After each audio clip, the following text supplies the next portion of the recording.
సుప్రజా రామ పూర్వా సంధ్యా ప్రవర్తతే ఉత్తిష్ట నరశా.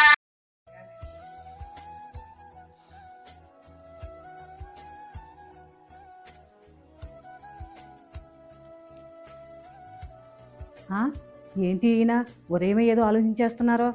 ఏదో ఒకటి చెప్పి ఆ ఆలోచన నుంచి బయటపడేలా చెయ్యాలి. ఏమండి, ఏంటి బ్రష్ చేశారా? ఇప్పుడు చేయడం ఏంటి? నేను ఎప్పుడో తెల్లవారుజామునే లేచిన వెంటనే బ్రష్ చేసేస్తానుగా. అవుననుకోండి. మరి కొత్తగా అడుగుతున్నావేంటి? పెళ్ళైన కొత్తలో రోజులు గుర్తొచ్చేయండి, అందుకే అడిగాను. అప్పుడు ఇప్పుడు ఇదే అలవాటు కదే. అవును గాని అప్పుడు అంత ప్రొద్దుటే వేప పుల్లతో ఎందుకు పళ్ళు తోమేవారో నాకు తెలుసులేండి. మంచి అలవాట్లతో క్రమశిక్షణగా బతకడం కూడా తప్పేనా? తప్పు కాదండి, అది మంచి అలవాటే. కానీ మన ఇంట్లో నాకన్నా ముందుగా మీరు లేచి ముఖం కడుక్కుని ముఖానికి పౌడర్ రాసుకుని రెడీ అయ్యేవారు. బయటకు వాకింగ్కి వెళ్ళాలి కదా, జిడ్డు మొహంతో వెళ్ళేదానికన్నా కొంచెం పౌడర్ ఒత్తి జనాల్లోకి వెళితే మంచిది అనిపించేది. అందుకే అలా వెళ్ళేవాడిని. అంతేనా? ఇంకెవరికైనా మీ సౌందర్యం చూపించడానికా? అలాంటిది ఏమీ లేదే. పొద్దునే మనం ఎవరికైనా ఎదురొచ్చామనుకో, ఈ జిడ్డు మొహంగాడు ఎదురొచ్చాడు ఏంటి అనుకుంటారని ఆ పౌడర్ బిల్డప్. ఆహా, అప్పుడు వాడు ఏమనుకుంటాడో, సతీష్ గారు స్నానం చేసి శుభ్రంగా వచ్చారు, ఈయన ఎదురు మంచిదేనని సంతోషంగా వెళతాడు. తెలివైన వారే. మరి ఏమనుకుంటున్నావు నా గురించి? నేను తింకరదాన్ని. లేదులేవే, నా ఎంత కాకపోయినా నువ్వు తెలివైన దానివే. లేదండి, ఆ వయసులో నా అమాయకత్వంతో మిమ్మల్ని అపార్థం చేసుకునేదాన్ని. ఏమని? మీరు ఉదయాన్నే తల 10 సార్లు దూకుని ముఖమంతా పౌడర్ రాసుకుని వాకింగ్కి వెళుతుంటే మన వీధి చివర ఉండే పద్మ ముగ్గు పెడుతుంటే చూడ్డానికి వెళ్తున్నారేమో అనుకునేదాన్ని. ఏంటో తింగరదాన్ని. ఆ వయసులో నాకు అసలు తెలివితేటలు ఉండేవి కాదనుకోండి. అమ్మ గోడచారి, నువ్వు తెలివి తక్కువ దానివా? నువ్వు అమాయకురాలివా? 6 నెలల్లో జరగబోయేది కూడా ఇప్పుడే పసిగట్టే తెలివితేటలు ఉన్నదానివి. అమ్మో, నేను కాబట్టి ఇంతవరకు తప్పించుకుంటూ వచ్చాను. ఏంటండి మళ్ళీ ఆలోచనలో పడ్డారో? గత జ్ఞాపకాలు ఏమైనా గుర్తొస్తున్నాయా? ఏమీ లేదు, ఆ కాఫీ ఇవ్వు, చల్లారిపోద్దా. మీరు కాఫీ మానేసి చాలా కాలమైంది.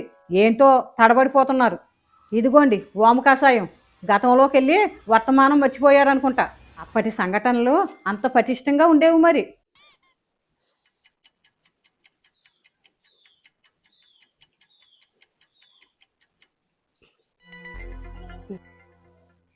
సర్లే, నీకన్నీ అనుమానాలే. నీ అనుమానాల వేగానికే నా నెత్తి మీద ఉన్న వెంట్రుకలన్నీ రాలిపోయాయి. నేను అలా పార్కుకి వెళ్ళి వస్తాను. తొందరగా వచ్చేయండి, అక్కడే ఎవరినైనా చూస్తూ ఉండిపోక. అమ్మని, అలాగే ఉంటాను. వెళ్ళిరండి. ఏంటో ఈ మధ్య చాలా డల్గా ఉంటున్నారు. ఏదో పోగొట్టుకున్నట్టు దీర్ఘాలోచన. ఒక నవ్వు లేదు, సంతోషం లేదు. విషయం కనుక్కుని ధైర్యం చెప్పాలి ఆ మాయక చక్రవర్తి. మర్నాడు ఉదయం.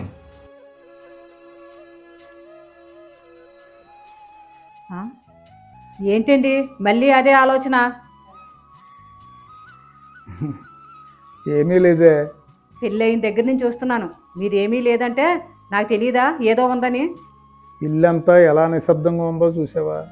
ఒకప్పుడు తెల్లారిందంటే పిల్లల అరుపులు, స్కూల్ బ్యాగులు, టిఫిన్ బాక్సులు సర్దడం, నాన్న డబ్బులు, అమ్మ సాక్సులు ఎక్కడ.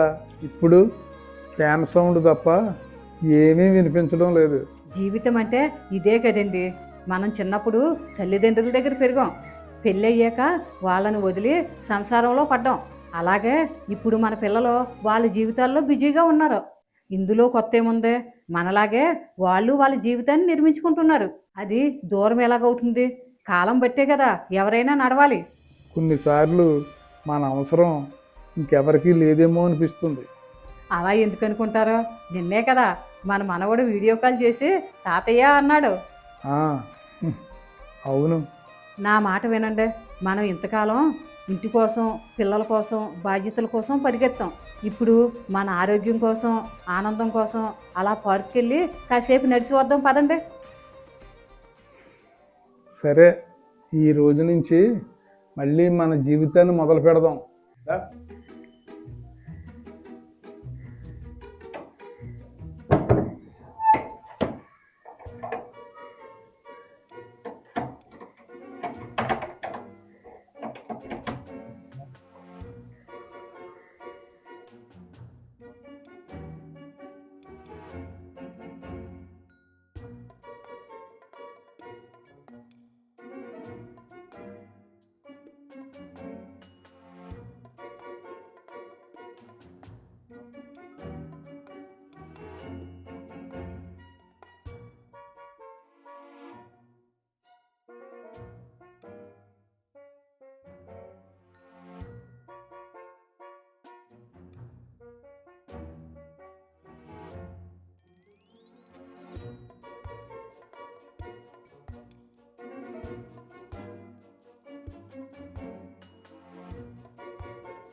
రండి, ఆ బెంచ్ మీద కాసేపు కూర్చుని వెళ్ళొచ్చు.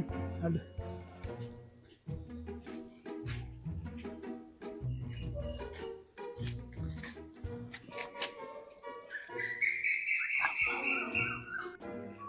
సునంద, మనకి పెళ్ళి ఇన్ని సంవత్సరాలు అయిందంటే నేను నమ్మలేకపోతున్నాను. అవునండి, నిన్నో మొన్నో అయినట్టు అనిపిస్తుంది. అవును, అలాగే అనిపిస్తుంది.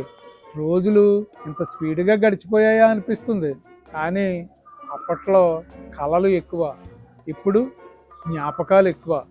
పెళ్ళైన కొత్తలో నన్ను చూసి రోజు నువ్వు నవ్వుతే చాలు అనేవారు. అవును, అది నిజమే. ఇప్పుడు నన్ను పట్టించుకోవడమే లేదు. అలాంటిది ఏమీ లేదు సునంద.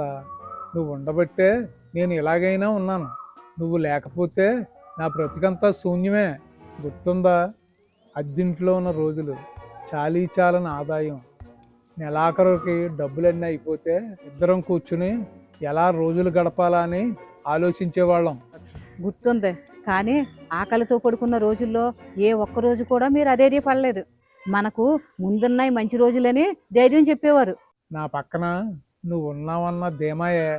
పిల్లలు, వాళ్ళ చదువులు, స్కూల్ ఫీజులు, హాస్పిటల్ బిల్లులు, ఇలా రోజులు గడిచిపోయాయి. నిజమే. నేను ఒక కొత్త షర్ట్ కొనుక్కోవాలని అనిపించినా ముందు పిల్లల బాగోగులు చూడాలి, తర్వాతే నేను షర్ట్ కొనుక్కోవాలి అనుకున్న రోజులు ఎన్నో.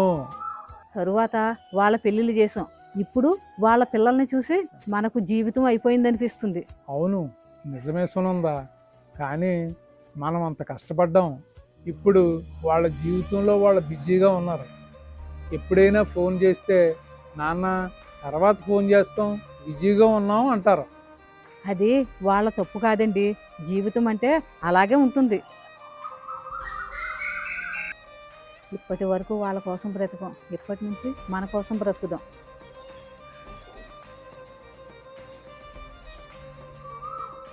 ఈ వయసులో ఏం చేయగలం? చాలా చేయగలం. ప్రతిరోజు వాకింగ్ చేద్దాం, ఆరోగ్యాన్ని కాపాడుకుందాం, కలిసి మాట్లాడుకుందాం, నవ్వుకుందాం, చిన్న చిన్న ప్రయాణాలు చేద్దాం, మనకు నచ్చిన వారితో స్నేహం చేద్దాం, అలాగే మనకు నచ్చిన సేవా కార్యక్రమాల్లో పాల్గొందాం. అంటే వాటిలో షాపింగ్ కూడా ఉంటుందా? అదెందుకు ఉండదండి, ఖచ్చితంగా ఉంటుంది. అమ్మో, నా పర్సు ఖాళీ అయిపోతుందన్నమాట. అయితే నా పర్సును కాపాడుకోవాలి. 60 ఏళ్ళు వస్తున్నాయంటే జీవితం అయిపోయిందని కాదండి, బాధ్యతలు తీరిపోయిన వయసు, మనకు స్వేచ్ఛ వచ్చిన వయసు, మళ్ళీ మన కోసం మనం బ్రతికే సమయం. కానీ ఈ వయసులో ఆరోగ్యం సహకరించాలి కదా. అందుకే ఈసారి నుండి తక్కువ తిందాం, ఎక్కువ నడుద్దాం, కోపం తగ్గిద్దాం, క్షమించడం ఎక్కువ అలవాటు చేసుకుందాం, డాక్టర్లు చెప్పిన పరీక్షలు చేయించుకుందాం, సరైన సమయానికి మందులు వేసుకుని కాసేపు మానసిక ప్రశాంతత కోసం ధ్యానం చేసుకుందాం. వీటన్నిటికీ కావలసిన డబ్బు ఉన్న దాంట్లో హ్యాపీగా బ్రతకడం కూడా ఒక సంపదేనండి. పిల్లలకు భారం కాకుండా మన ఖర్చులు మనమే చూసుకునేలా ప్లాన్ చేసుకుందాం. మన పక్కింటి సుబ్బారావులాగా మనం కూడా బ్రతకగలమా? అదే అంటున్నాను, మనకంటే బాగున్న వారిని చూసి మనం పోల్చుకోవద్దు, మనకన్నా లేని వాళ్ళని చూసి మనం బెటర్ కదా అని బ్రతికేయాలి. దాంట్లోనే సంతోషం ఉంటుంది. బాగున్న వారిని చూసి మనకు లేదని దిగాలు చెందితే కృంగిపోతాం. ఎందుకండి ఇవన్నీ మనకు ఆశలు తగ్గించుకుంటే అంత ఆనందమే కదా.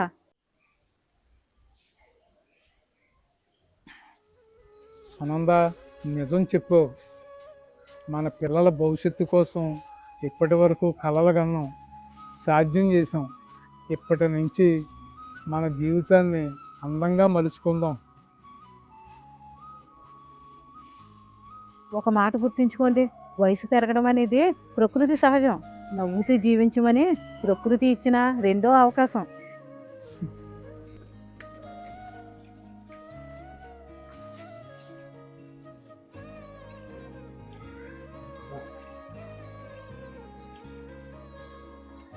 ఈవేళ పార్కులో నడిచింది మన కాళ్ళు మాత్రమే కాదు, మనసు కూడా చాలా సంతోషంగా నడిచింది. జీవితం ఇప్పుడే ముగిసిపోలేదండి. ఇప్పటి నుంచి ఆనందంగా ప్రారంభిద్దాం. పిల్లలను ప్రేమించండి, కానీ ఆ ప్రయాణంలో పడి మన జీవితాన్ని మర్చిపోవద్దు. 60 తర్వాత కూడా జీవితం అందంగానే ఉంటుంది. పక్కన నడిచే జీవిత భాగస్వామి ఉంటే అదే మనకు లభించే పెద్ద ఐశ్వర్యం. 60 దాటిన ప్రతి జంటకు ప్రతి ఉదయం గొప్ప వరం కావాలని ఆకాంక్షిస్తూ మీ సునంద సతీష్.